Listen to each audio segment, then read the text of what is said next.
Now, my performance depends on whether you can recognize the presence of a truly great man.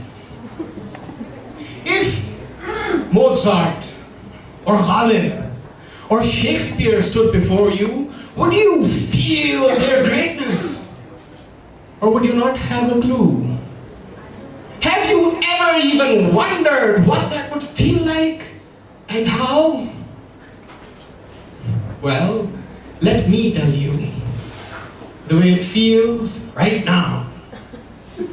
Yes, I have declared my genius before the world has seen it. Because for artists of my caliber, time and space don't exist.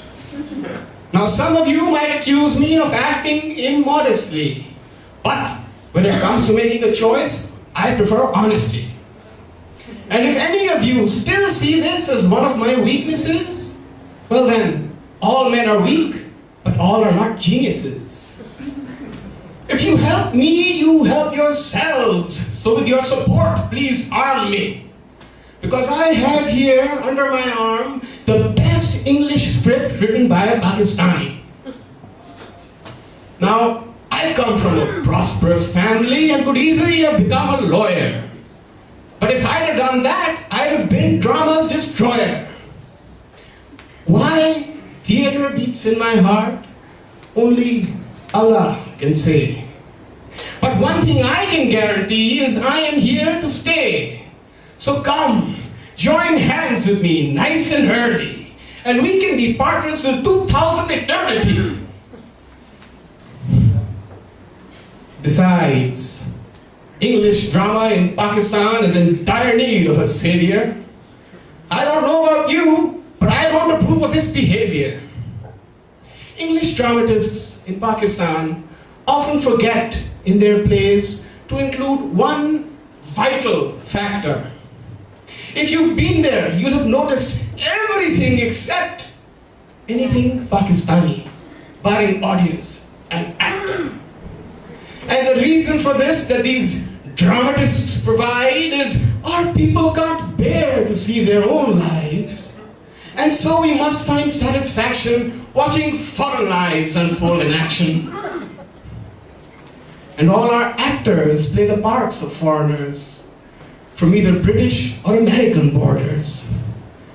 They think they're brilliant, their play's a hit, but all they've actually performed is strange.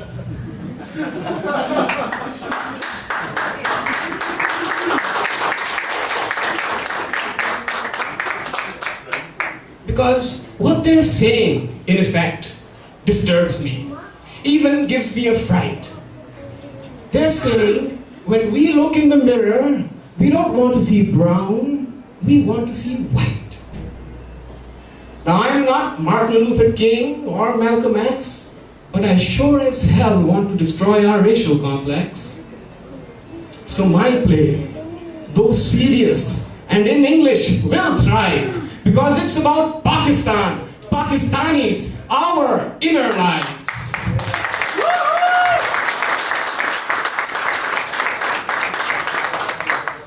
The elite of Lahore will be in attendance, and I tell you, it would be wonderful if your asses were too. Now those who believe me and those who don't alike, come watch my drama and help prove me right. Thank you.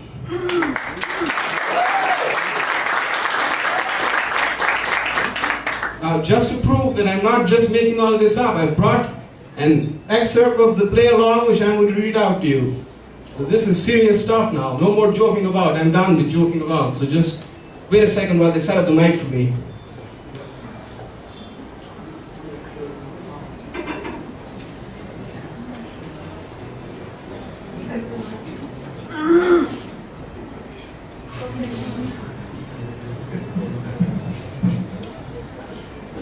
Alright guys, I'm just going to contextualize this for you. The play is called Rayyan. It's named after the hero.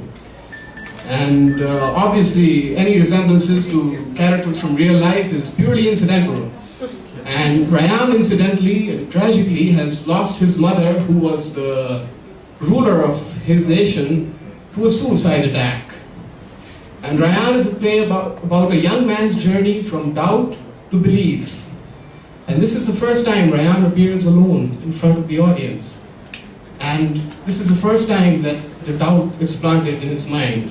So I'm going to read his lines now. This first time is a soliloquy, which means he's alone before the audience. He says, "Hey Allah, astaghfar.